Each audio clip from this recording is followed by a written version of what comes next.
할렐루야. 오늘도 요한일서 1장 1절에서부터 10절 1장 전체에 대한 내용에 대해서 올바른 믿음을 소유하려면 이라는 제목으로 말씀드리기를 원합니다.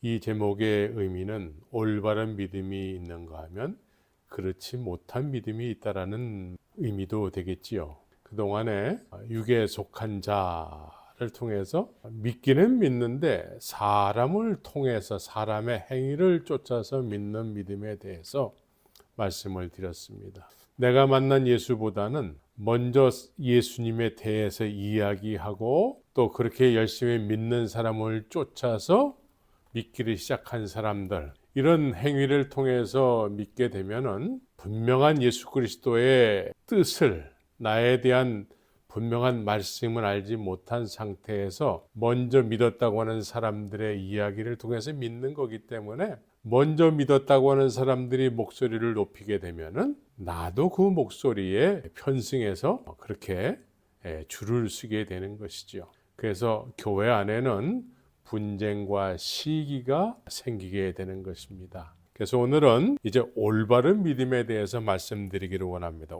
하나님은 어제나 오늘이나 동일하신 분이라고 우리는 모두 육에 속한 믿음이든 온전한 믿음의 사람이든 하나님은 항상 동일하신 분이시지요.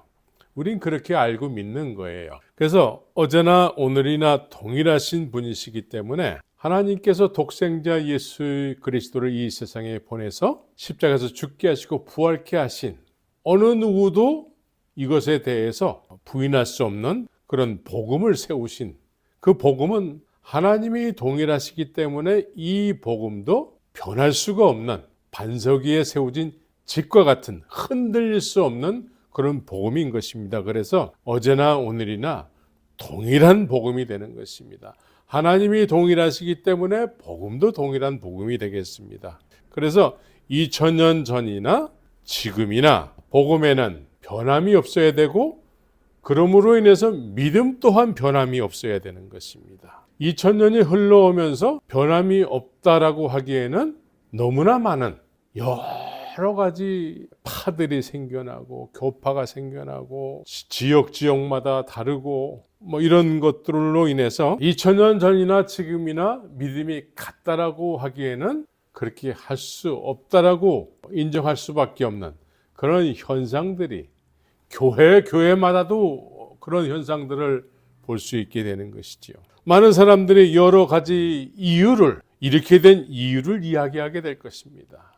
어떤 사람은 이렇게 얘기하고 어떤 사람은 저렇게 얘기하고 여러 가지로 복음이 자꾸 변형되는 이유에 대해서, 변형이 됐는데도 불구하고 시대가 변했기 때문에 그렇게 믿는 것이 당연한 것처럼 여기는 그런 오늘날의 신앙적 분위기를 우리가 읽을 수가 있습니다. 여러 사람들이 복음이 변하고 믿음이 변하고 2000년 전에 믿었던 사람들과 지금의 믿음의 사람들은 같을 수가 없다라고 누구나 다 부인할 수 없는 그렇게 이야기를 하게 되는 것이죠. 여러 가지 이유를 들 수 있겠지만 분명한 이유는 복음은 하나님께서 독생자 예수 그리스도로 당신 자신이 세우시고 흔들릴 수 없는 그런 분명한 진리이기 때문에 이 흔들릴 수 없는 하나님이 세우신 이 복음에는 반드시 하나님의 의가 나타나게 되는 것이지요. 그래서 복음에는 하나님의 의가 나타나서 믿음으로 믿음에 이르게 된다라고 말씀하고 있는 것이죠. 사도행전에서 베드로와 사도 바울은 이들이 활동하던 시대에 이들이 가장 중요하게 여겼던 믿음의 본질이 있었어요. 본질. 그 본질이 뭐냐면 이 사람들은 모두가 다 그 시대에 성령으로 거듭난 사람들이었기 때문에 그렇지 못한 상태에서 살았던 사람들이 결정적으로 부활의 주님을 경험하게 되고 오순절을 경험함으로 인해서 성령이 어떤 분인지를 알게 되고 그 성령을 소유함으로 인해서 자기들이 변화됐기 때문에 믿음의 본질이 성령을 받는 것이었습니다. 그래서 사도행전에서는 사도 바울이 고린도 교회에 갔을 때에 너희가 믿을 때에 성령을 받았느냐, 이 성령을 받았느냐라는 물음에는 너희가 들은 복음이 하나님의 의가 나타난 복음이었냐라고 묻는 거예요. 하나님의 의가 나타나는 복음을 들었을 때 우리가 성령을 경험하게 되는 거죠. 그 복음에는 하나님의 의가 나타나게 되는 것입니다. 듣는 사람이든 전하는 사람이든 내가 복음 하면서 복음을 전할 때에 내가 전하는 복음에 하나님의 의가 나타나고 있는가? 내 복음을 전하는 복음을 통해서 듣는 사람들이 하나님을 아는 삶을 살고 있는가? 이게 가장 중요한 것이죠. 제일 먼저 우리 믿음의 가장 기초가 되는 것이 있는데 그것이 뭐냐면 거듭남이에요. 거듭남. 예수님도 물과 성령으로 거듭나지 아니하며 이라고 말씀하셨어요. 이 거듭남에 대해서 우리가 먼저 짚고 넘어가야 되는 것입니다. 2000년 전에 제일 먼저 예수님을 보고 듣고 만지면서 믿었던 믿음의 선진들은 예수님을 처음 봤을 때 어떤 분으로 느꼈는가? 어떤 분으로 느꼈길래 그 예수님을 쫓을 수밖에 없는 정말 지금까지 생명처럼 여겼던 그런 본토지척 아비집과 같았던 가업을 이어서 갈릴리 어부로서 매일같이 고기를 잡을 수밖에 없는 그걸 생명처럼 여겼던 사람들이 예수님을 어떤 분으로 느껴졌길래 지금까지의 삶과는 전혀 다른 방향으로 새로운 인생을 살기 시작했을까? 예수님이 나를 따르라고 했을 때 그 말씀에 순종할 수밖에 없었는가? 그 이유가 도대체 무엇인가? 우리는 먼저 이 부분을 짚고 넘어가야 되는 것입니다. 예수님을 보고 듣고 만진받은 사람들, 그 당시에 12명의 제자들밖에 없었을까요? 이 12명의 제자들 이외에도 많은 사람들이 모여서 밀치고 땡기고 하면서 예수님의 옷자락도 만질 수 있었고 여러 가지 예수님과 접촉이 있었던 사람들이 많이 있었습니다. 그러나 그 많은 사람들, 예수님을 직접 눈으로 보기도 했고 만지기도 했고 예수님의 설교하시는 그 자리에 설교를 듣기도 했던 수많은 사람들이 있었는데 그 사람들은 다 차지하고 이 12명의 제자들은 예수님을 어떻게 보고 듣고 만진받았길래 무엇을 느꼈기에 예수님을 지금까지 살아왔던 삶의 방식에서 전혀 새로운 삶을 시작하는 것처럼 그렇게 예수님을 따라서 삶을 시작하게 됐을까? 왜 예수님을 쫓을 수밖에 없었을까라는 그 이유를 우리가 먼저 알아야 되는 것이죠. 십자가에서 죽으시고 부활하신 이후에 사도 요한이 이 요한일서를 기록하면서 이들이 쫓을 수밖에 없었던 그 이유를 이야기하게 되는데 예수님을 경험한 이야기를 하는 거예요. 이 사람들이 느꼈던 예수님은 어떤 분이셨는가? 오늘 이 말씀 가운데 제일 먼저 시작하는 말씀이 뭐냐면 태초부터 있는 생명의 말씀에 관하여, 그러니까 예수님을 태초부터 있는 생명의 말씀으로 느꼈다라는 거예요. 이 의미는 무엇입니까? 다른 사람들은 왜 예수님을 쫓지 않았을까요? 다른 사람들은 다 나름대로 예수님을 기적을 일으키시는 예수님으로 많은 사람들이 경험을 했죠. 오병이어의 기적을 경험한 사람도 많이 있었습니다. 모두가 다 나를 이롭게 해주시는 예수님으로 알고 쫓으려고 했다라는 것이죠.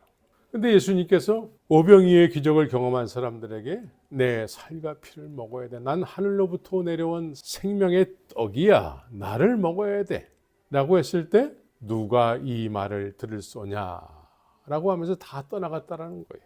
나에게 먹는 문제를 해결해 주실 분으로 알았다라는 것이죠.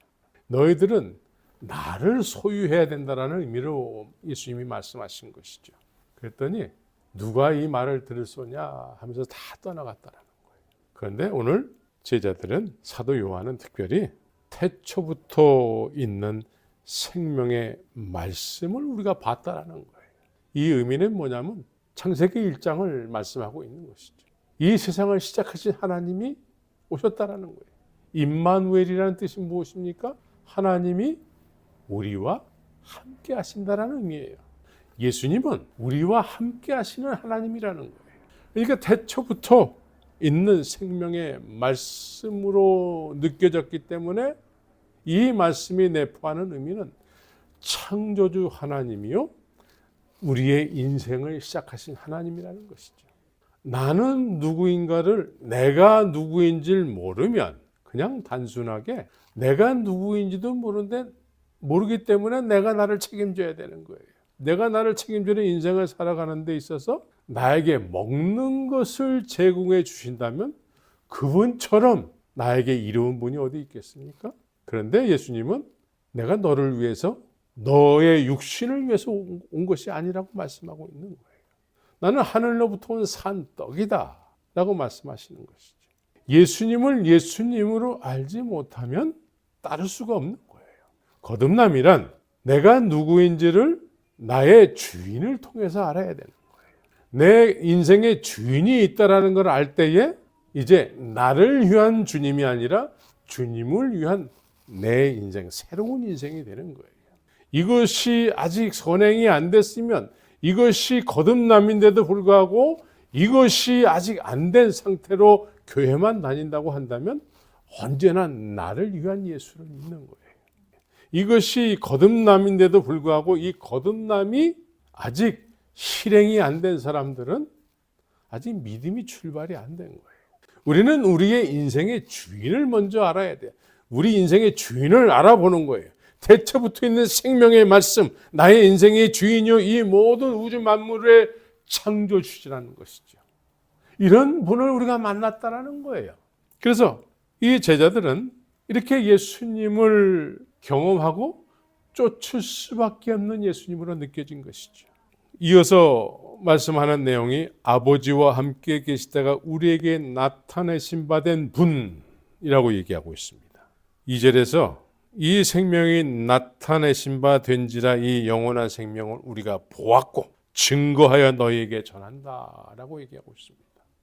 그러면 이 사람들이 이렇게 태초부터 계신 생명의 말씀, 아버지와 함께 계시다가 우리에게 나타내신 바 된 분, 이분을 직접 보고 듣고 만졌다라는 거예요. 그래서 우리에게 이런 분이라고 소개를 하고 있는 거예요. 그럼 이런 분을 소개할 때에 하나님의 복음이 액면 그대로 전해질 때에 하나님의 의가 나타나게 되는 것이죠. 그래서 하나님의 의가 나타나서 이들이 느꼈던 예수 그리스도, 태초부터 계신 생명의 말씀으로 느껴질 수밖에 없는 이 예수가 하나님의 의가 나타남으로 인해서 이 복음을 듣는 사람들이 그대로 그렇게 느껴지는 예수, 쫓을 수밖에 없는 예수로 믿어지게 되는 것입니다. 이게 성령의 역사예요. 그래서 성령의 역사가 아니면은 아무리 우리가 믿으려고 노력을 해도 어느 순간까지 가다가 다시 제자리로 돌아오게 되는 것이죠. 어느 목회자가 이런 얘기를 하고 있습니다. 이제 예수님을 닮아야 됩니다 라고 안타까워서 막 외치는 설교를 하는 어느 목사님이 계셨어요. 예수님을 닮아야 된다라는 거예요. 맞는 얘기잖아요. 어떻게 닮을까요? 예수님을 우리의 노력으로 닮을 수 있을까요? 다른 사람들이 예수님에 대해서 예수님을 이런 분이라고 얘기해 줬기 때문에 우리가 그렇게 알고 배운 예수를 우리 노력으로 닮을 수 있을까요? 이건 말도 안 되는 얘기인데 그럴듯하게 들려요. 예수님을 닮기 위해서는 어떻게 해야 됩니까? 예수님을 닮기 위해서는 성령의 역사가 없으면 안 되는 거예요. 그래서 성령의 열매가 예수 그리스도의 성품으로 나타나게 되는 것입니다. 그래서 이 거듭남은 이 믿음의 선진들이 예수님을 쫓을 수밖에 없는 예수님, 태초부터 생명의 말씀으로 느꼈기 때문에 쫓을 수밖에 없는 그 예수님에 대해서 우리도 동일한 믿음의 소유자가 되어야 되는 것이죠. 이렇게 말씀을 기록한 것은 너희도 그런 예수로 느끼라는 것이죠. 우리가 이 예수를 이 사람들처럼 느끼기 위해서는 우리가 구하고 찾고 문을 두드리면서 그렇게 하나님의 의가 나타나는 그 복음 앞에 무릎을 꿇어야 되는 것입니다. 그래서 2000년 전이나 2000년 후나 우리는 동일한 복음에 의해서 동일한 믿음의 삶을 살아야 되는 것입니다. 내가 나를 모르게 되면은 먼저 태어난 사람들의 삶을 쫓아서 나도 살아갈 수밖에 없는 거예요. 믿음이라는 것도 그렇습니다. 육에 속한 믿음도 복음으로 느껴지지 않는 복음이기 때문에 태초부터 있는 생명의 말씀이라고 전하더라도, 이 말씀 자체를 전하더라도 이 말씀은 이해를 하는데 느껴지지 않는 복음이 되는 것입니다. 쉽게 말해서 하나님의 의가 나타나지 않는다라는 거예요. 성령의 역사가 없는 복음은 우리의 노력으로 자꾸 신앙생활을 하게 하는 거예요.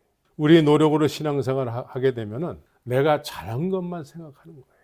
우리가 제일 잘한 것 중에 하나를 들려고 그러면 그래도 수년 내지 수십 년 동안 주일 성수하는 것이죠. 그래서 주일 성수를 열심히 했는데 변화는 안 된다는 것이죠. 그러니까 우리의 노력으로 자꾸 뭔가를 하는 거예요.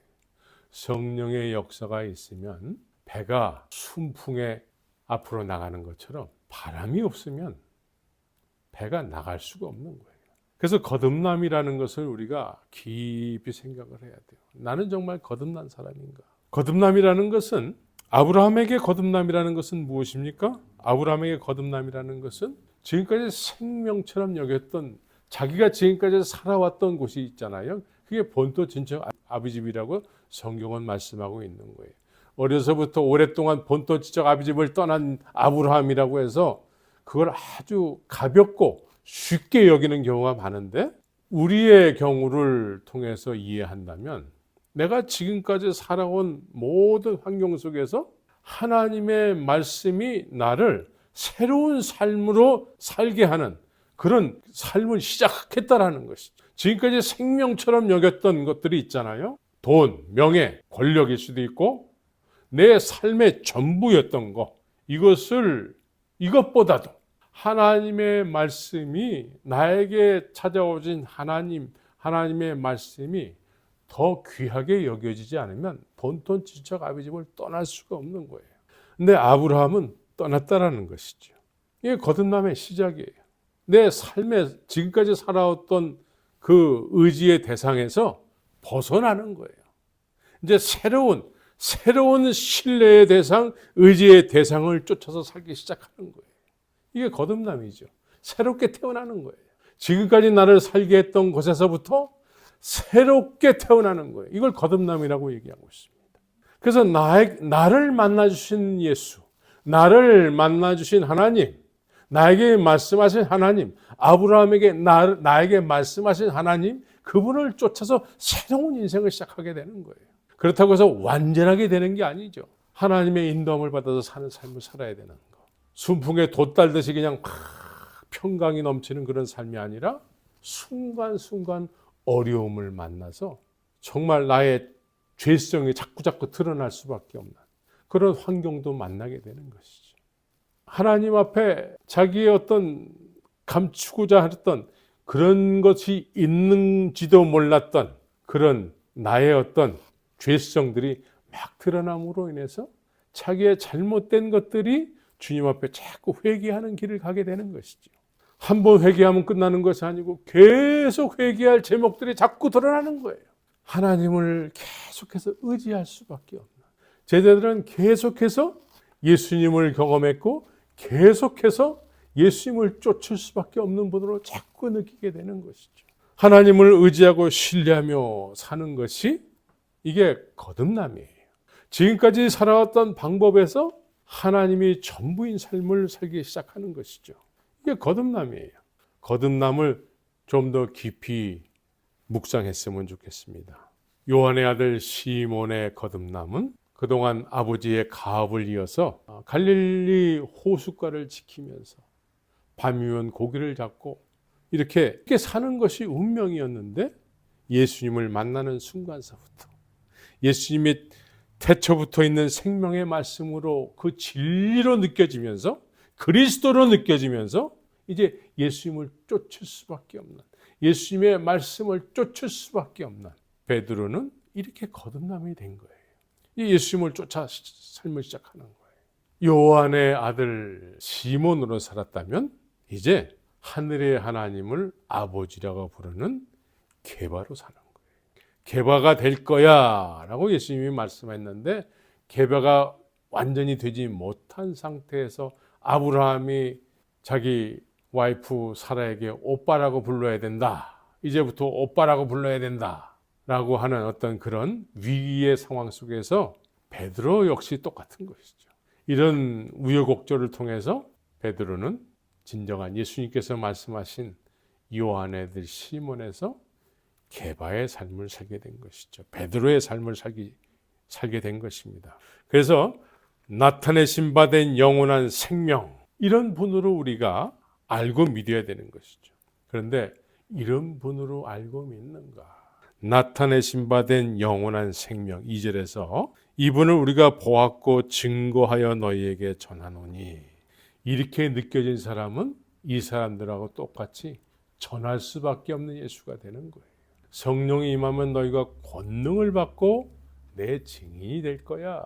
이분들은 예수님을 태초부터 계신 생명의 말씀, 아버지와 함께 계시다가 나타내신 바 된 영원한 생명으로 느껴졌기 때문에 이분을 전하는 것이 전할 수밖에 없는 삶을 사는 거예요. 예수님을 알고 믿고 그래서 예수님이 원하시는 곳까지 이르게 된 제자들은 이제 예수님을 부활하신 예수, 부활하셔서 우리를 만나주시고 하늘로 승천하는 모습까지 확인한 이 사람들은 예수님을 전할 수밖에 없고 성령이 이 역할을 우리에게 현재도 하고 계시는 거예요.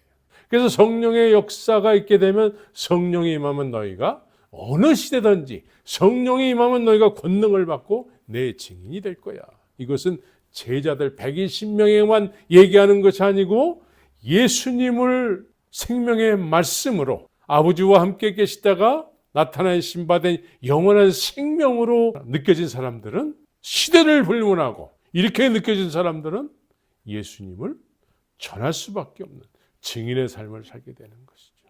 그래서 성령이 임하면 너희가 권능을 받고, 이것은 2000년 전에 120명에게만 말씀한 내용이 아니고 시대마다 이 말씀은 동일하게 적용이 되는 것입니다. 예수님께서 이제 십자가에서 죽으시고 부활하신 이후에 제자들이 모여 있는 곳에 갑자기 나타나셨어요.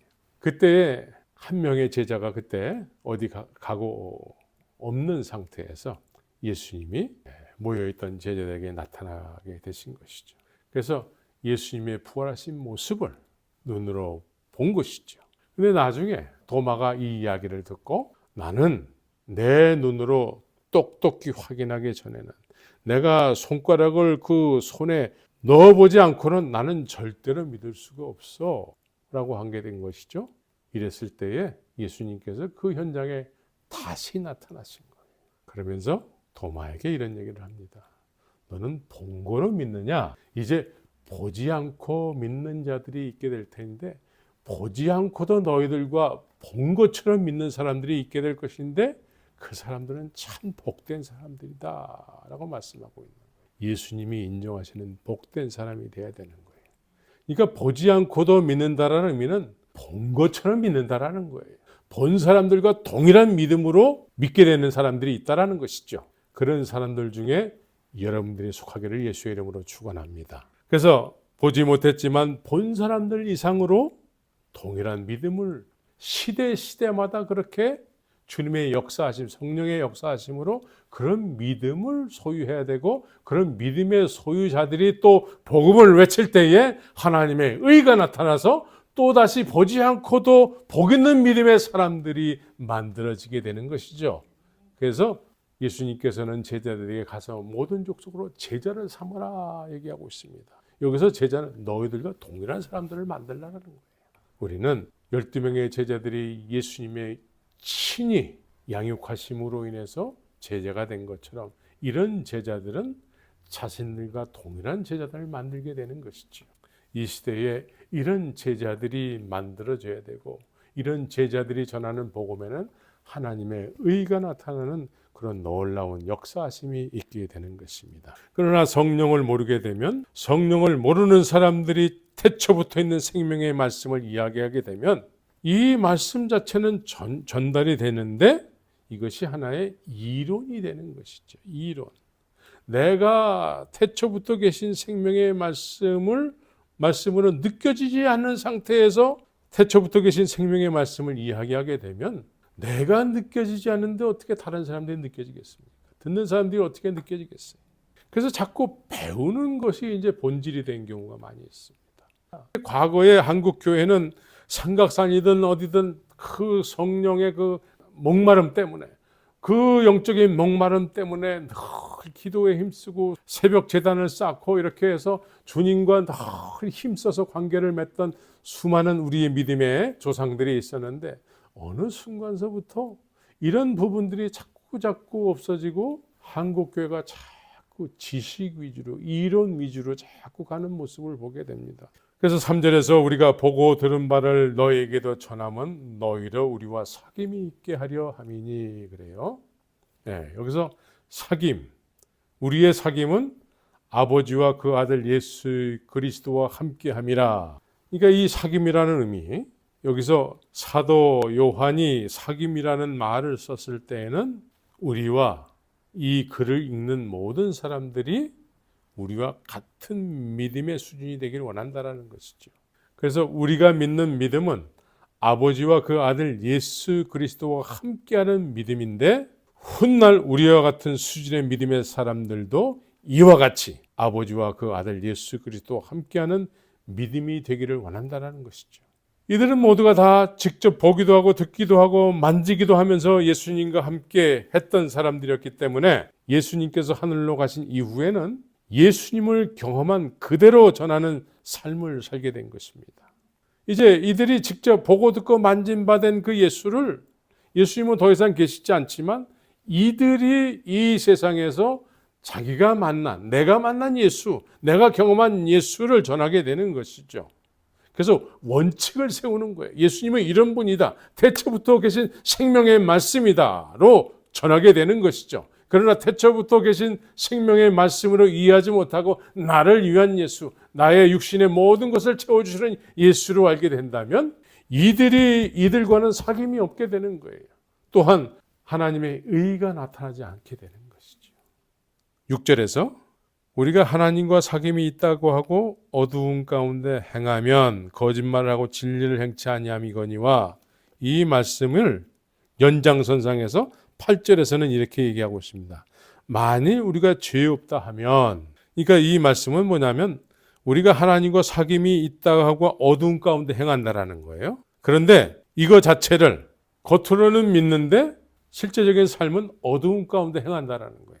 그렇기 때문에 지금 우리가 신앙생활을 하고 있기 때문에 죄 없다라고 한다라는 거예요. 그러니까 하나님과 사귐이 있다고 하면서 어두운 가운데 행하는 이 자체를 죄 없다라고 한다라는 거예요. 이게 영지주의예요. 영지주의. 그노시스파. 사도 바울이 가장 경계했던 영지주의. 구원파예요. 이 구원파를 손가락질하는데 오늘 한국 교회의 구원론이 구원파와 동일한 구원론을 가지고 가르치는 경우가 많이 있습니다. 만일 우리가 죄 없다면 스스로 속이고 또 진리가 우리 속에 있지 아니할 것이요 라고 말씀하고 있어요. 진리를 소유한 적이 없다라는 거예요.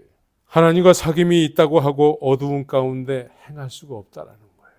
그런데 하나님과 사귐이 있기 때문에 지금 우리가 이런 삶을 살아도 괜찮다라고 여긴다면 이건 스스로 속이는 거라는 거예요.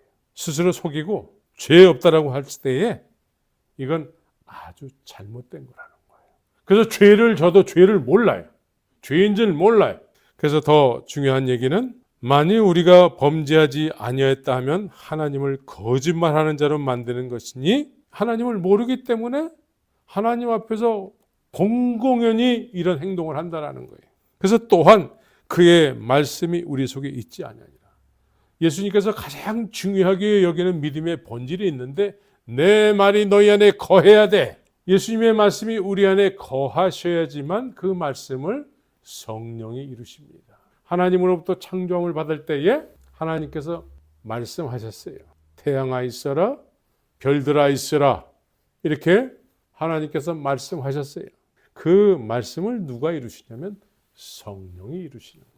하나님의 신이 계속 운행하심으로 하나님의 말씀을 이루시는 거예요. 그런데 이 말씀이 우리 마음판에 거해야지만 이 말씀을 성령이 이루셔서 하나님이 원하시는 한 생명을 만드시게 되는 것입니다. 하나님은 이 세상의 독생자 예수 그리스도 말씀이 육신이 되신 분이 오셔서 내 말이 너희 안에 거해야 돼. 그래서 이 말씀이 거함으로 인해서 성령이 새로운 한 생명을 만드시게 되는데, 이 말씀이 한 생명을 만드셨을 때에는 말씀이 육신이 되신 예수님을 만남으로 인해서 그 말씀에 반응하는 삶을 살기 시작하는 한 생명이 만들어지는 것입니다. 성령이 계속해서 이 사람들과 함께 하심으로 인해서 이제 영에 속한 사람들, 정말 하늘나라의 시민으로서 육체의 남은 때를 살게 되는 것이죠. 이것이 하나님께서 계획하신 한 새 생명이 되는 것입니다. 그래서 예수님을 시작서부터 태초부터 있는 생명의 말씀, 그래서 우리는 이 생명의 말씀을 소중하게 여겨야 되는 것입니다. 이 말씀을 개인적으로 묵상하지 않고 그냥 남이 이야기하는 내용만 듣고 신앙생활 한다면 그 사람의 행위를 쫓아서, 그 사람의 행동을 쫓아서 따라가는 육에 속한 믿음이 되는 것입니다. 이제 우리는 이 말씀을 우리 마음판에 새겨야 돼요. 이 마음판에 새기게 될 때에 진리의 말씀이 우리에게 소유만 되고, 이 진리의 말씀을 마음판에 새겨야지만 성령의 역사하심으로 하나님이 원하는 사람이 만들어지는 것입니다. 태초부터 있는 생명의 말씀으로 예수님을 믿어지게 되면 나의 인생의 주인이 그분이라는 거예요. 그분에 의해서 사는 인생이 돼야지 이제 예수 중심의 삶을 살아야 돼요. 예수님이 가시면 나도 따라가야 되는 것이죠. 그래서 매일같이 말씀을 묵상해야 되는 것이죠. 예수님께서는 말씀이 육신이 되신 분이셔서 이 세상에 오셨다가 하늘로 가셨어요. 그러면서 또다시 이 신구약 성경 66권을 남겨놓으신 것입니다. 그래서 이 말씀을 묵상할 때 하나님의 의가 나타나는 거예요. 이 말씀을 묵상할 때 성령의 역사하심으로 이 말씀이 우리에게 말을 걸어오게 되는 거죠. 왜? 생명의 말씀이기 때문에. 그래서 이 말씀을 여러분들이 깊이 묵상하고 믿음 없는 사람들 되지 말고 정말 믿음의 선진들 2000년 전에 그렇게 믿었던 사람들처럼 동일한 성령의 역사하심으로 생명의 말씀으로 대처붙어 있는 생명의 말씀이요 나타나신 바 된 영원한 생명으로 아버지와 함께 계시다가 우리에게 나타나신 바 된 영원한 생명으로 느껴서 그분을 쫓아서 남은 육신의 때를 살아야 되는 것입니다. 이게 거듭남이에요. 이제 그 주인공을 만나야 되는 것이죠. 그 주인공은 태초부터 있는 생명의 말씀으로 먼저 믿음을 시작하게 된 사람들이 그렇게 느껴졌고, 우리도 그러한 태초부터 계신 말씀, 생명의 말씀으로 느껴져서 믿는 그런 성령의 역사심에 의해서 믿는 그런 복된 믿음의 성도들이 다 되시기를 예수의 이름으로 축원합니다.